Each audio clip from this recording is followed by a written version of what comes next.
Thanks, Claude. We're on Tennessee.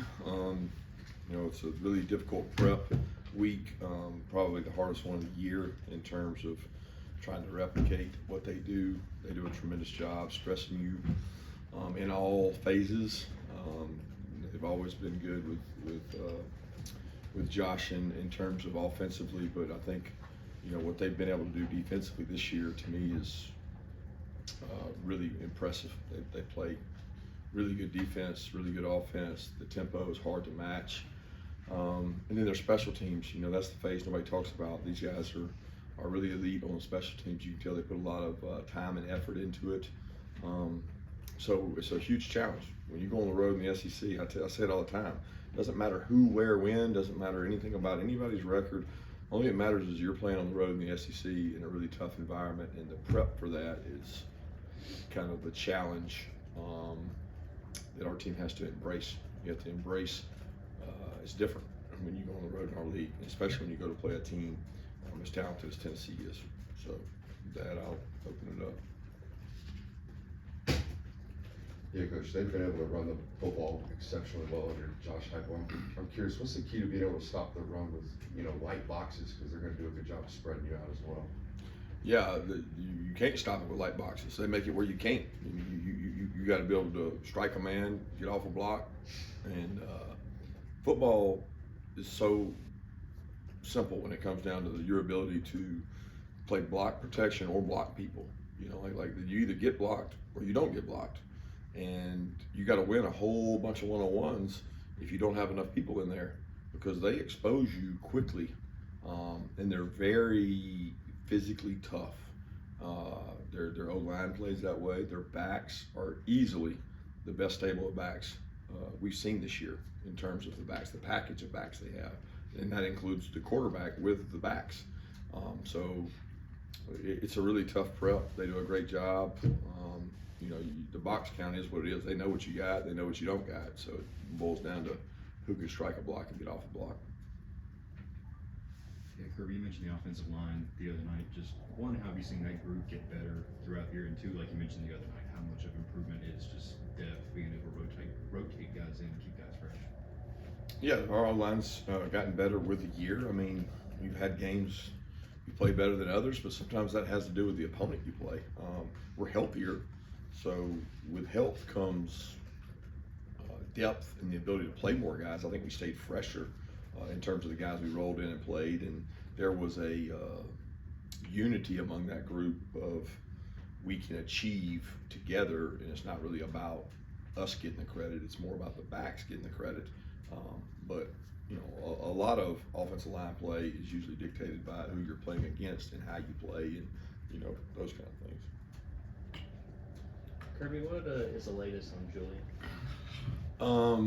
Hopefully gonna, I don't know how long it's gonna be. He's got a dinged up injury. It's upper body injury that hopefully we're able to get him back from, but don't know how long it's gonna be. I mean, there's a chance, you never know, but he's dinged up. So I'm hoping we can get him back as soon as possible.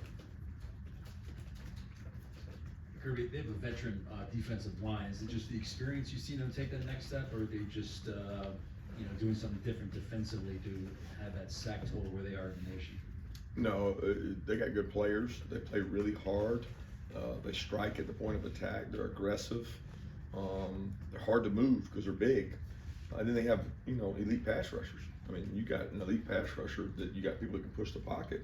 It creates sacks and things. So they are very good defensively, and a really big challenge, especially when you talk about the front. There's the rush, but then there's the controlling the line of scrimmage for your ability to run the ball, and they're good at both. Yeah, I know you touched on them a little bit on Saturday night, but having a chance to review the film. What'd you make of C.J. Allen and how he sort of handled the moment on Saturday? Exactly like I expected C.J. Allen to do. He's already played this year. He's played, I think, almost every game. He smart, intelligent, instinctive, athletic, great kid. So he did what he's supposed to do, and he can play better, and he'll get even better this week.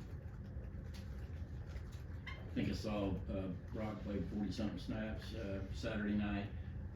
Just curious going forward, I assume there's room for improvement in terms of his health, or is that 100% right there? Do you feel like he can still get stronger in terms of recovering from the injury? And were you surprised just to see that he was able to go that much? No, he didn't play every snap of every game anyway, so I don't know. I mean, you have to look and see his snaps in the other games. I don't know. I'm sure he had more snaps in other games, but he's in good shape. He's conditioned.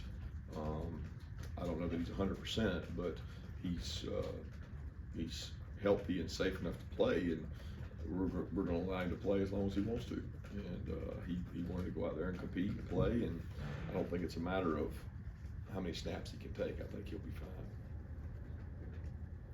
Yeah, Coach, obviously having Kendall and Dejon healthy, at the same time is beneficial, but can you speak to the difficulties that's provided the defense when they have such distinct running styles? They run so differently. Yeah, I don't know that I can answer that one. We play backs, that have different running styles.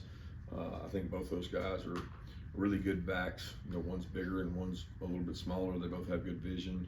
They both have great toughness, but I can't speak to how the defensive guys prepare to it. To follow up on y'all's run game, obviously beat up for a good part of this year, but where do you feel like your run game is right now with Dejon and Kendall, but also we got to see Andrew Paul, Roger Robinson, just the state of y'all's run game right now? It's all relative. You got to see Andrew and Rod because the game was more in hand. They got an opportunity to go out and show what they've done. We've had some games in the last that hasn't happened. It's relative to how the defense plays us, and these guys are really tough to run the ball on, so we're going to have to find ways. Coach, I know we kind of talked on it on Saturday, but a ton of people were honored, from Jeff Wallace to Mark Richt. What was that moment like for you to see so many people be honored on the field, from seniors to so many legendary coaches and beyond? Yeah, I'll be honest with you, I didn't see much of it. I mean, the only one I noticed of everybody was Coach Richt at one time, but in the middle of the game, I'm thinking about what we could do to stop Ole Miss and what we could do to score points. I'm not enjoying the moment like you guys are.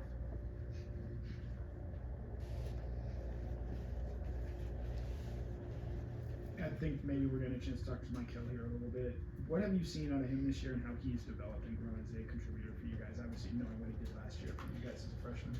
Yeah, he's been a really good leader for us. He didn't get to show the improvement he would like to in the spring because he didn't get to go through all the spring. So he came into camp coming off a summer injury, and he didn't get to practice as much in fall camp in spring. So I was really pleased when he came back how much he asserted himself into getting in shape, conditioning shape. I actually think he's just now starting to play his best football. The last 2 to 3 weeks, he's been able to take shoulder a little more burden of the snaps and moving quick, playing with speed. He's a really good leader. He understands our defense, and he really studies offenses really hard to know their tendencies, and he's been a great addition for us and played even better this year than last. What have you thought of the job that Dylan Pchildt has done this season? The amount of work he's gotten in and how he's played. Yeah, he's gotten better. I mean, he's a guy that grew up, played a year on the scout team, worked as a 2 most of the year, and he got to play in a lot of games last year where the margin was great enough late to get in, and it's like your ability to do that brings your team along faster. So all that time last year made him better this year, and he's played well this year with the injuries we've had. He got to jump in and play, and he and Micah have done a really good job of sharing that spot, and really pleased with the way Dylan's playing. Coach, obviously this year had the sack on Saturday and then the interception the week before, not to mention being honored on Senior Day. What have you seen from his development and how much he means to this team? He's worked really hard. We've challenged him early in the season. Didn't know if he was playing as well as he was the year before when he was hungrier. It was his first time starting and doing those things, and he's answered the bell here lately. He's really focused on his conditioning level, and he's come in and run extra. He knows the weeks we've got last week and then the next weeks ahead.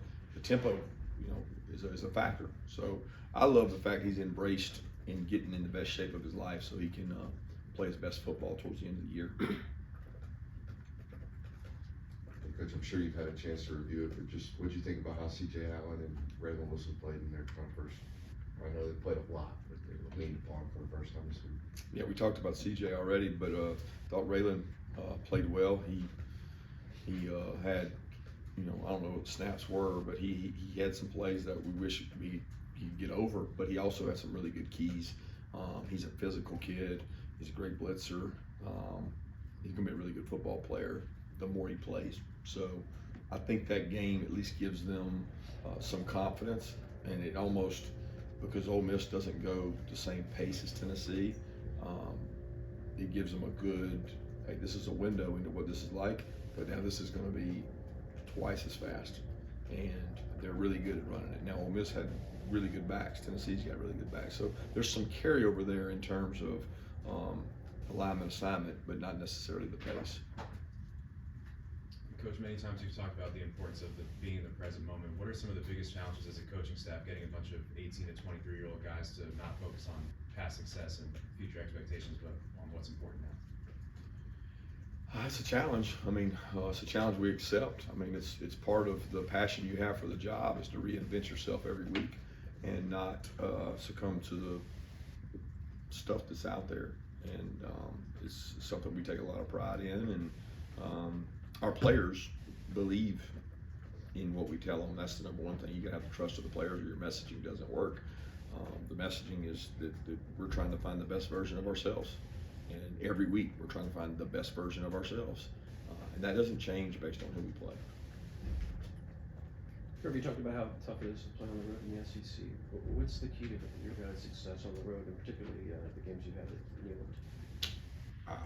You got to find ways to run the ball. You can't sit there and think you're going to be able to just throw it every down and win a game. You got to win the line of scrimmage. The keys to winning on the road are the same as keys to winning at home. It's just more difficult. I mean, it doesn't change. The game doesn't change. You got to be able to take a punch. You got to be able to take momentum changes. But the people in the stands aren't playing in the game. So the outside elements of all the undisciplined penalties and all those things, we try really hard to avoid those when we go on the road, because they're self-inflicted wounds sometimes. But that's the challenge. The challenge is win the line of scrimmage, win the turnover battle, win the explosive battle, and you do that by blocking and tackling people. What's the latest on Demoss Johnson and secondly, what difference have you seen in Carson from week 1 to week 10? When you go back and watch the film and stuff, what that we don't see, what do you see different in him from when he started to where he is now? Not a lot of difference. I mean, I thought the kid started well, and he's playing good football now. He's playing good football then. He's just got more experience and more confidence. But I don't know that that's anything different than you would see, because I think he's got good experience and good confidence. In terms of Pop, again, week to week, trying to get him back. Yeah, I saw that Dolly Parton is going to be attending this game. One, are you aware of who Dolly Parton is? And two, when you have so many extracurriculars around this game, especially with what happened last year, how do you go about as a coach sort of blocking that out and getting your team to just focus on being, as you said, the best version of yourself? Do know who Dolly Parton is. I got parents that watched the Grand Ole Opry. Was not aware she was going to attend the game. Don't understand the second part of your question of what does this year's game have to do with last year's game? Just in terms of, with all the extra attention that might be on this game, 3:30 CBS game, and with, how that game went last year, how do you go about just focusing on you guys individually? We focus on us every week. It has nothing to do with last year's game. And every time we play Tennessee, it'd probably be 3:30 CBS or 7 o'clock ESPN. I mean, it's a big game every year we play Tennessee because it's a big game. They're a good program and we're a good program, and the two are going to match up. So as far as our focus on it, our players respect the hell out of Tennessee. They know how hard it is to play them. We had to play them up there 2 years ago, and it's tough. It's a tough prep. So we'll be focused. Coach, I wanted to ask about Squirrel White. I mean, that's a guy that I feel like maybe has a few shades of a guy like Jalen Hyatt that you guys had to prepare for last year. What does he do really well, and what is your defense doing to prepare to face a guy like that? it takes great prep for all their wideouts. And the thing that makes it hard about their wideouts is their run game. So the run game is just incredible what they're able to do, and then off of that comes the pass game. So he's a great player. We recruited him. He's really fast. He's dynamic. He's gotten better with his age, and he's played a major role for them in terms of run after catch and vertical speed. What stands out to you about Joe Mill? Elite arm talent, really good athlete. You know, you sometimes at DB you're looking for recovery, so I can close and get a ball out because maybe the ball's not there, but the ball gets there 0.5 seconds faster. In the game of football, 0.5 seconds is an eternity. It's 2-3 steps, and he's elite at doing that. They create run game with him, so they get an extra hat in the run game, which we'll see, and they're good at doing it. Obviously, Dwayne hasn't seen the field much this year, but he came back to Athens from Tennessee. Just what was it like bringing him back, and how's he doing? He's doing great. He's been Scout Team Player of the Week a couple times in terms of the Scout Special Teams units. He plays on. He's very intelligent. He gives us a great look and a great picture in terms of effort, and really proud of what he's been able to do. Kirby, I want to ask you about Dalen Everett, and especially with Julian banged up. It seems like the last couple games he's had some opportunities to make plays on the ball, hasn't made those, and for those of us that don't know exactly what his responsibilities are at the time, could you kind of assess how he's played and how he's handled those maybe some plays he's given up? Dalen's very confident. He plays against really good wideouts every day in practice. We do one-on-ones, we do reps every day. I got a lot of confidence in Dalen to be able to make plays on the ball, and he's made plays on the ball. He made an incredible play against Auburn, and those are plays that sometimes you make them, sometimes you don't. They're 50-50 balls. We want to win more than we lose. There's a lot that he has won and some that he's lost, but doesn't mean a lot of it has to do with how your other corner's playing too. And we got another corner that's playing well, playing good. So I'm really proud of where Dalen is. He's a really good tackler, and he's physical. He's heavy-handed. He's intelligent. He understands things. So he's a guy that's going to keep getting better with playing time. Let's take 2 more questions.